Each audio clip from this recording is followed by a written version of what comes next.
Hey everyone, welcome back to another CollectA review. Today we're going to take a look at the new Pteranodon sternbergi, or sternbergi. I don't know. Researching this figure kind of gave me a slight headache, but this is a separate species of Pteranodon. The most common one, which most figures are based off of, is Pteranodon longiceps. CollectA did do a longiceps figure last year. They did a deluxe one. I think it was like 1/15 scale. Unfortunately, I did not pick up that figure. I really wanted to, but I like my Pteranodon figures to be somewhat in scale with the rest of my collection. Don't get me wrong. I absolutely love the deluxe things that CollectA is doing with their large pterosaur figures, but I unfortunately passed on it. But I'm very pleased that they released this much smaller standard scale Pteranodon figure. It fits really nicely into my collection. Now this brightly colored figure, I got it from Mini Zoo. It retails for just under $11. And if you'd like to order one for yourself, I'll leave a link down below to Mini Zoo. Now this figure is part of their regular prehistoric line. That's why it's so budget friendly. Most of the figures available in that smaller scale are really easy on the wallet. Like seriously, this thing is $11 and it's a good size figure and it's nicely painted.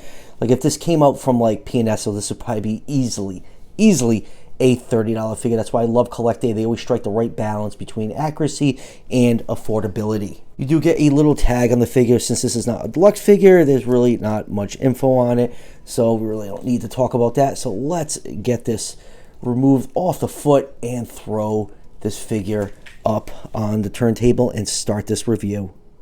And let's start a nice 360-degree view of this figure. Beautifully done. I love the hand-painted look of CollectA's figurines, and this Pteranodon is no different. And it's so nice to see sternbergi getting some recognition. Like I said, most Pteranodon figures on the market are the most common species, longiceps, and it's just a really well done figure. And there was actually sexual dimorphism with this species. Males had these big, tall crests. You know, if you're gonna have a crest that big, it needs to be flashy for the ladies. And another thing, the females had a much shorter, rounded crest, and hopefully sometime in the near future, CollectA releases a female version of this Pteranodon so we can pair it up with the males.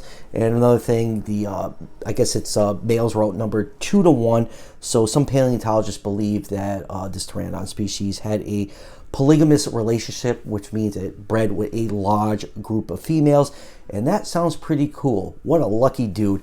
And let me just ask my wife something really quick. Kim, can we have a polygamous relationship? I have a bunch of wives and girlfriends to breed with. No? Oh, all right. Love you. You're my world. Well, hey, you know, you miss 100% of the shots you don't take. So guess who has 2 thumbs and probably sleeping on the couch tonight? This guy. And let's do a couple quick measurements on this figure. This figure stands about 5.5 inches tall to the top of the crest and about 3 inches wide. So Pteranodon sternbergi had a wingspan of almost 24 feet long, but since the wings are folded on this figure, I can't really get a good sense of scale with the wings folded like that. But a complete lower jaw of a male is just over 4 feet long, and the lower jaw on this one is just a hair under 3 inches long. So that would put this figure in the 1/16 scale range. I know on CollectA's site they have it listed at 120 scale, you know, but with that measurement, this is a 1/16 scale figure. And now let's zoom and take a look at some of the finer details on this figure, starting with this huge head. I love the bright red beak with the black stripe and so like vivid look. It just really makes this figure pop. Now you will notice the upper beak is longer than the lower beak. That is scientifically accurate. This lower jaw was a little bit shorter than the upper. And then going down up to the eyes, it's painted that typical CollectA straight black. You have a little ring of red around the eyelid, and then around the orbit you have this nice white paint, all highlighted by this black. It just adds a lot of nice contrast to the figure. And then going to the crest. We're going to have to do it this way because it's kind of awkward figure to juggle around. You do have some really, really nicely sculpted details all over this figure. You know, it looks kind of flat and plain, but until you get up close, there's some really nice scale detail sculpted on here. You got some red, black, yellow, and orange all over the crest. Really, really nicely done. And then underneath the lower jaw, you have this cream-colored throat sac that probably could have stored some fish in.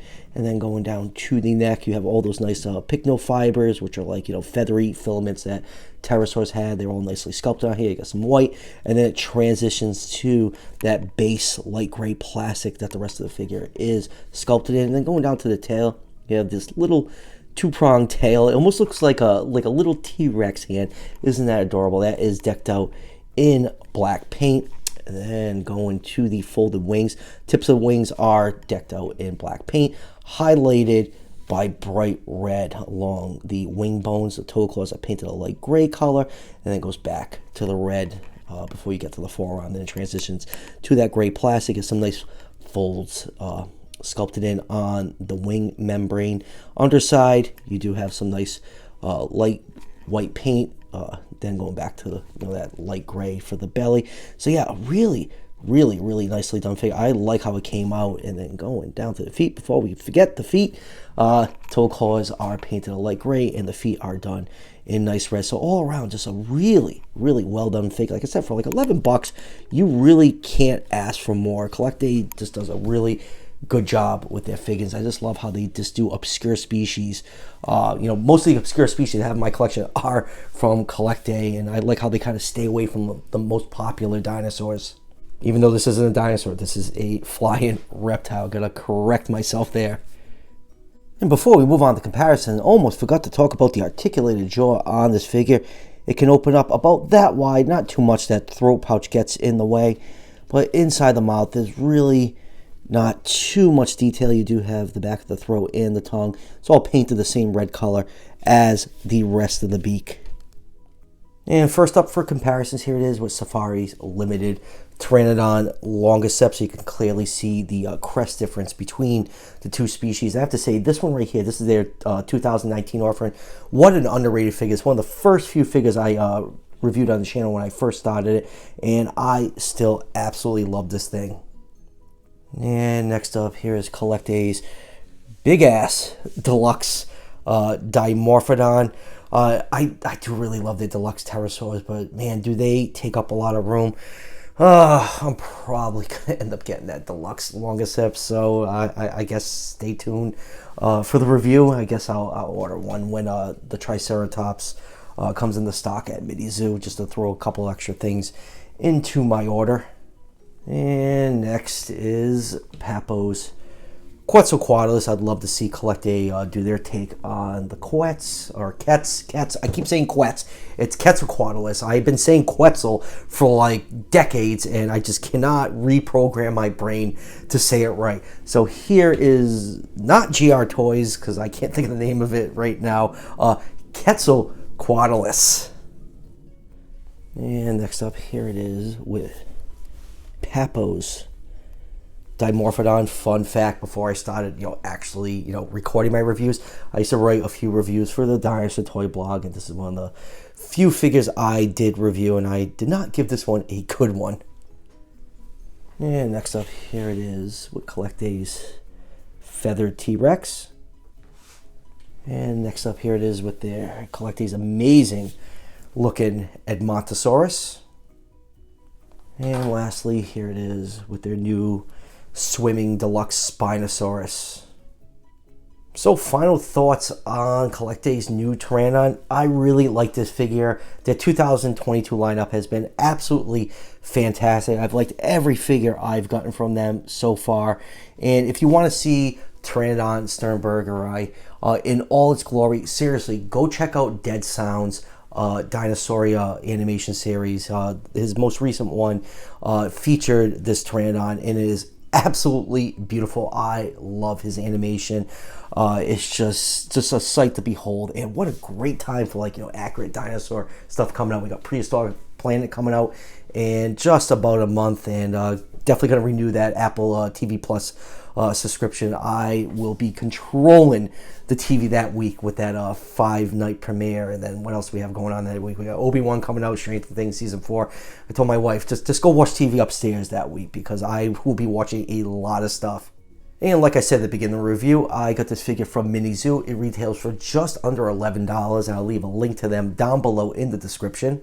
So that will do it for the review. Just one more Jurassic World Dominion figure to review, and I could take a slight break from all that. I still got the 2021 CollectA Dilophosaurus, which I forgot about last year, and I end up getting it with this order. I'll eventually get that review, and I have a couple of things coming in from Namu, Ancestor model. So a lot of cool stuff coming up on the channel. So stay tuned for all of that. And as always, if you're enjoying the content on this channel, show your support by hitting that subscription button just below the video. Each subscription helps out the channel tremendously, and it's greatly appreciated. And I'll see you guys for the next one.